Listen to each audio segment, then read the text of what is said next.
saiu driblando até nós mesmos, ele vinha até a nossa defesa, driblava e voltava. Cadê você? Cadê? Garrincha, a alegria do povo.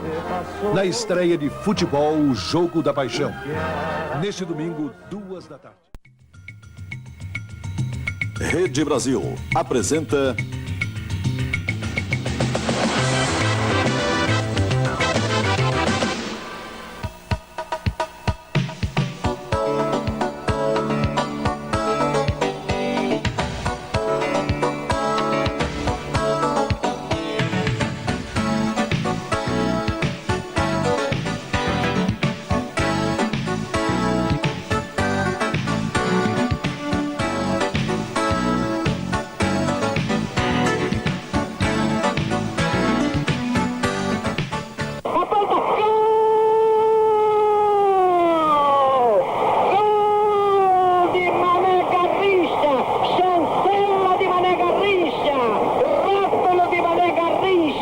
Prende a bola, Garrincha. Ele saiu driblando até nós mesmos, ele vinha até a nossa defesa, driblava e voltava. Cadê você? Cadê você? Você passou. O que era doce, o que não era, se acabou. Desde que o Didi chegou a perguntar assim: seu Fiola, o senhor quer ser campeão do mundo? Então põe o Mané na ponta direita. Para Mané Garrincha, a jogada é boa. Lá vai a bola. Gol! Gol do Brasil! Gol de Mané Garrincha em Folha Seca. A alegria do povo. O passarinho encantado do futebol brasileiro. O anjo das pernas tortas. Garrincha. Todos nós vamos homenageá-lo agora. Vamos ver seus dribles, contar e recontar suas histórias. Tudo com muita emoção, como Garrincha sempre fez. Era um doce menino, falava com os passarinhos, traçava na vida o destino da bola e dos meus carinhos. Garrincha, a história. Os repórteres José Guilherme e Sérgio Maurício entrevistam amigos, antigos adversários, jornalistas e historiadores do futebol. Aqueles que viram o ingênuo e alegre Mané em ação. O jornalista Roberto Porto está atualmente na editoria política do jornal O Dia. Mas o Porto é um historiador do futebol, continua um apaixonado pelo futebol e conheceu os anos dourados do futebol brasileiro. Conheci, Zé Guilherme, conheci. E fundamentalmente esse período em que o futebol brasileiro não exportava jogadores e podia atrair ao Maracanã a cada domingo um grande público, porque os nossos jogadores, os nossos craques, os nossos ídolos estavam lá se exibindo a cada domingo, ao contrário de hoje, que todos vão para a Itália e a gente vê pela televisão. Pô, vamos falar do Garrincha? Vamos, é um fenômeno do futebol brasileiro. Quando e onde nasceu o nosso Mané Garrincha? O Garrincha nasceu em Pau Grande, no interior do estado do Rio, aqui pertinho mesmo do Rio de Janeiro, em 1933. Ele é de outubro de 33, uma coisa curiosa, porque o Pelé também é de outubro. O Garrincha é de outubro, 20 de outubro de 1933. E ele estreou no Botafogo, chegou ao Botafogo para jogar no Botafogo com 19 anos, no início da temporada de 1953. Não tinha ainda 20 anos. Ele fez 20 anos, já titular absoluto do time do Botafogo no campeonato de 53 do Rio. Agora, o Porto, vamos voltar um pouquinho. Ele começou a jogar lá mesmo, na Raiz da Serra? Começou jogando lá na Raiz da Serra, tinha o timezinho da América Fabril, né, que era uma fábrica de tecidos, exatamente do municípiozinho dele, ali naquela localidade dele. Todo mundo trabalhava na fábrica? Todo mundo trabalhava na fábrica, aquelas coisas assim meio pelada, né, de fim de semana, e ele jogava lá então, e lá foi descoberto pelo Botafogo, através de um jogador chamado Arati, um ex-jogador do Madureira e, na época, jogador do Botafogo, foi apitar um jogo lá. E viu o Garrincha jogando de meio esquerdo. O Garrincha, nesse time dele, no Pau Grande Futebol Clube, ele era meio esquerdo. Não era ponta, nunca tinha jogado na ponta. E então o Arati ficou impressionado com a habilidade daquele rapaz, aquele jovem garoto, e pediu para que ele aparecesse no Botafogo. Ele, detalhe, ele não queria aparecer, porque ele tinha sido rejeitado no Vasco, no São Cristóvão e no Fluminense. Primeiro quiseram mudar o nome dele. O Duvaldo Cosi, que era um locutor de muita projeção na época, chamava o Garrincha de Gualicho, porque havia um cavalo que era o ganhador dos pares do Jockey Club, e eles acharam bonito de trocar o nome do Garrincha para Gualixa. Garrincha eles não sabiam nem o que era, e é um passarinho. Ora, o Garrincha depois provou na vida que ele jamais poderia ser comparado com um cavalo, mas com os passarinhos, todos os passarinhos do mundo, ele poderia ser comparado. Ele tinha um irmão dele que jogava em Pau Grande, parecia que não era dos melhores goleiros, né? E o Garrincha que tirava a diferença para cobrir o irmão dele. Então, depois eu fiquei sabendo das histórias do Garrincha. Ele gostava muito de caçar e ele dizia, ó, estou em cima daquele morro lá. Dependendo do resultado do primeiro tempo, eles iam pegar ele lá e ele tirava a diferença, que era para livrar o irmão dele, às vezes frangueava, né? A estreia do Garrincha, pouco sabe, foi em Miguel Pereira, num time misto do Botafogo, que jogou em Miguel Pereira, num campinho desse tamaninho assim. O Botafogo jogou contra o Estrela de Miguel Pereira. Essa é a estreia do Garrincha, que ninguém praticamente sabe disso.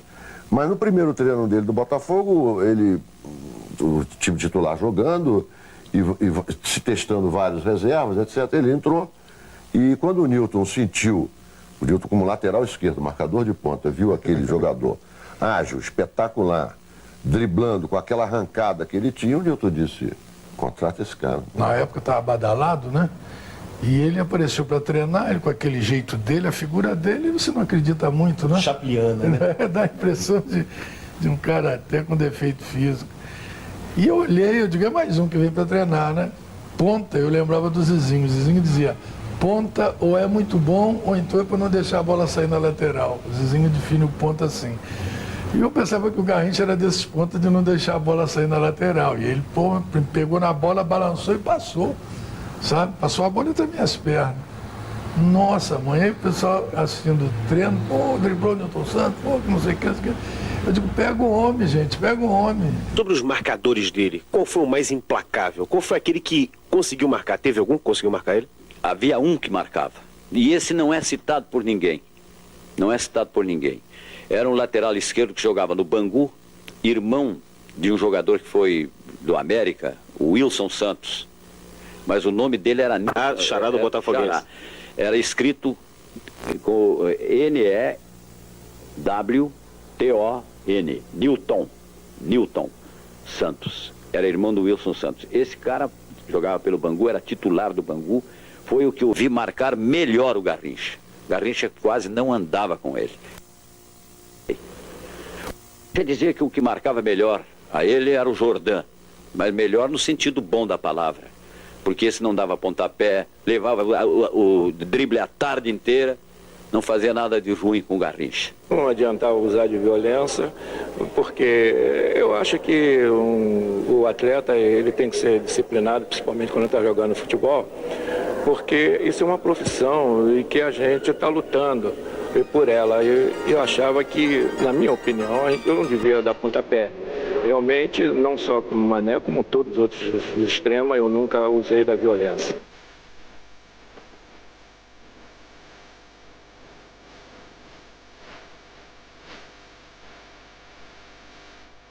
O Botafogo começou por ter o Garrincha e já ter o Newton Santos. O Botafogo, em 56, resolveu, através do Dom Saldanha, nosso grande amigo Dom Saldanha, né? Resolveu fazer uma política de um super time. Contratou, já tinha Garrincha e Newton Santos, contratou o Didi, que era também da seleção brasileira, contratou o Bauer, que tinha sido jogador da seleção brasileira também, e formou, em 56, já formou um pré-grande time. Daí em diante, a política foi essa. Acho que ele se aperfeiçoou, porque a primeira vez que fui na casa dele, ele sempre dizia, o dia que você for na minha casa, você vai jogar lá no Maracanãzinho, lá, não sei o quê. Em frente à casa dele, tinha um platô, devia ter o quê, uns 20, 30 metros. Eu acho que ele se aprimorou ali, porque ele driblava e tinha que evitar que a bola descesse no barranco, sabe? Ele tinha uma noção de distância, que é impressionante. Palavras, belas e sábias palavras de um mestre da crônica, Armando Nogueira. Driblar tendo pernas tão tortas e driblar como ninguém. Eis o mistério de Garrincha que eu não ouso explicar. Driblar tendo uma perna mais curta que a outra e driblar como ninguém. Eis um mistério de Garrincha que tu não ousas explicar. Ninguém explica até hoje como é que ele conseguia dar o drible sempre para o mesmo lado e ninguém conseguia evitar. Houve quem dissesse, foi aquele técnico Mandi, que andou pelo América, um húngaro, que disse que ele já, como ele tinha as pernas tortas, as duas para o mesmo lado, o arco da perna direita era para lá e o da perna esquerda também. E então ele já tinha aquele pique inicial, que toda pessoa que tem as pernas normais, para dar um toque para a direita, tem que arquear primeiro a perna, evidentemente. E ele já tinha a perna arqueada. E a outra também já. Então o movimento era 1/10 de segundo, pelo menos, na frente dos outros. As pernas não influía isso, porque eu também tinha a minha torta da mesma maneira dele. Na hora que balançava, compensava? Compensava. E outra coisa, ele não tinha grande velocidade, como muita gente pensa. Então por que ele parava para dar novo drible? Porque o forte dele era o drible. Então ele driblava o sujeito, dava uma corrida e quando ele era alcançado pelo sujeito, ele parava a bola para driblar de novo. Porque esse era o forte dele. E se ele fosse querer apostar na velocidade com esse cara, ele ia perder. Então ele fazia também, digamos, por defesa própria. É que ele dava novo drible. Eu duvido que um lateral esquerdo, nessa semana, o lateral esquerdo dormia sossegado, entendeu? Não dormia sossegado. Eu não dormia bem, a gente acordava no dia seguinte pensando no Mané, né? E eu acredito que deve isso acontecer com os outros laterais, quando jogava contra o Garrincha, não dormia direito. A gente tinha pesadelo, tinha alguns até que caía até da cama, né? Na véspera de um clássico, Botafogo e Vasco da Gama, eu não tinha tranquilidade. Ou seja, não dormíamos direito. Até os 10 primeiros minutos da partida, realmente o nervo vinha a cor da pele. Numa passada dele, a galera caía, mas também quando chegava a minha vez também, a galera do Flamengo repetia a mesma coisa. Houve um técnico que colocou uma cadeira uma vez, querendo que ele driblasse e imediatamente se desfizesse da bola. Então botou uma cadeira, disse, passa pela cadeira e depois de passar pela cadeira você alça o centro. E ele aí então pegava a bola, driblava a cadeira, voltava e driblava a cadeira de novo. E esse técnico, todo mundo sabe, está vivo até hoje, felizmente, porque é um grande cidadão e foi um dos grandes renovadores táticos do futebol brasileiro. Está vivo, é Zezé Moreira. O que eu vi ele fazer com o Botafogo por aí, dentro desse Brasil e fora dele, é um negócio impressionante. Coisas que você só tinha que estar filmado, sabe? Uma vez até um filho de um amigo meu falou, porque apareceu ele driblando, né? E o cara disse, pô, que montagem bem feita. Eu digo, como montagem, rapaz? Isso ele fazia realmente, não é montagem coisa alguma.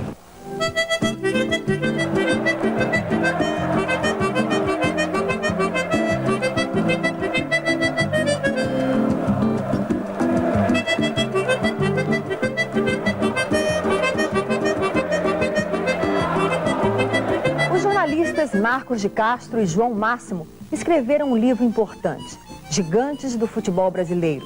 O capítulo 12 foi dedicado a Garrincha, a alegria do povo. Eis o que eles disseram. Garrincha não é mais que um passarinho. De demônio ele não tem nada. Dribla, derruba, tonteia, apenas como um passarinho que esvoaça no meio de tantos, zombando do alçapão inútil que procuram armar contra ele. E as histórias do Garrincha, tantas histórias que são contadas do Garrincha, você lembra de uma que você possa contar pra gente? Eu me lembro de uma que eu sei que ninguém conhece porque ela foi vivida comigo. Eu estava num posto de gasolina abastecendo o carro e ele também chegou nesse posto de gasolina. E quando me encontrou, ficou tão feliz, disse, olha, eu estava há tanto tempo procurando por você, porque eu vou inaugurar a minha casa, a que eu comprei com a crioula era a Elza Soares, com quem ele estava casado na ocasião. E eu comprei ali no Jardim Botânico. E eu vou inaugurar no sábado e queria fazer um churrasco. E você fez aquele churrasco lá na casa do Chico Anísio, que eu gostei muito. Você faria para mim esse churrasco? Eu digo, claro que faço, não há dúvida nenhuma. Sábado eu não tenho nada a fazer, eu posso perfeitamente assar o churrasco para você. Você é como bom gaúcho, né? Não tive dúvida nenhuma. Aí ele disse... Eu perguntei, você, Garrincha, me diga uma coisa, onde é que você, qual é o endereço que você tem na sua casa para eu poder ir lá? Ele disse, rapaz, sabe que eu não me lembro nem o número, nem o nome da rua. Mas olha, você entra pela rua Marquês de São Vicente, vai subindo na terceira, entra à direita, terceira rua, você entra à direita. Vai subindo, Quando você chega bem embaixo do sovaco do Cristo, ali é a minha casa. Você sabe que com esse mapa que ele me deu, eu cheguei à casa dele. Era perfeito. Quando eu estava assando churrasco, eu olhava para cima assim e via que estava debaixo do braço direito do Cristo Redentor. O Zezé Moreira era treinador do Botafogo, a gente foi para a Europa, em 61 eu acho. Fizemos uma excursão espetacular, sabe? Ganhamos, eu só vi o Garrincha jogar mal um jogo, que foi contra o Paris, que deixa eu ver, o Racing de Paris. Nós fomos jogar, eles eram campeões, um time bom, né? Mas antes a Manchete queria fotografar o Garrincha na Torre Eiffel, sabe? Eu sei que levaram ele até lá embaixo da torre, ele olhou, disse, não vou subir aí não, só tem ferro. Não, mané, você que saiu de Pau Grande, você vai ver toda Paris, lá em cima tem um restaurante lindo. Ele se chateou e não foi. Não sei se por isso ele jogou mal. Não jogou mal não, parou. E aquilo ficou no Zezé, a gente empatou o jogo 2-2. No ano seguinte a gente fez a mesma excursão, fomos jogar contra o Racing já bicampeão, time muito bom. E o Zezé Moreira, como guardou aquilo, na entrada do campo, ele falou, Garrincha, a gente jogou o ano passado aqui e o cara não te deixou pegar na bola. Aí ele disse assim, será que ele vai jogar hoje, Zezé? Eu disse, não sei, porque tinha uma preliminar antes, e o Zezé viu o time do Racing sentado lá, esperando, assistindo o jogo. Eu já não sei, ele está sentado lá. O Garrincha ficou na dele. Olha, o que ele fez com esse marcador foi um negócio de louco, tinha que estar filmado. Porque foi um juro muito violento que ele cobrou do cara, viu? Driblava, o cara caía, ele pisava na bola, olhava para o Zezé que está sentado assim no banco, como que diz, é esse mesmo. Ganhamos de 4-2 esse jogo, sabe? O gozado foi no final da coisa. Aquela euforia, ganhamos do bicampeão, que não sei o que, e ele tirando o material, falou para o Zezé, Zezé, aquele que você falou, Zé da esposa, mané, hoje você arrebentou com o cara, tiraram até o cara do jogo, sabe? Faltavam uns 15 minutos, humilhou demais, sabe? Ele aí falou assim, seu Zezé, acho que ele não é muito bom, não. O Manga tinha comprado, estavam na Alemanha, o Manga comprou um radinho de pilha, o Garrincha era inteligente, né? E aí o Manga levou o rádio para ele, lá ligou o rádio, estava falando alemão. Aí o Garrincha falou para ele, ô Manga, tu vai comprar esse rádio aí, pô, você está falando alemão, tu vai para o Brasil, ninguém vai entender nada. Não vai adiantar que vai falar no Brasil. E o Manga é isso mesmo, liga só, ligou, mudou estações, não tinha estação que falava em português. Então o Manga parece que tinha comprado por 70, 80 dólares, e aí o Garrincha, não, eu te dou a metade. Que ele disse, não, então leva, pelo aí o prejuízo é menor. Então o Garrincha comprou o rádio do Manga porque só falava alemão. Garrincha, um tema quase diário de Otelo Caçador nas páginas de O Globo.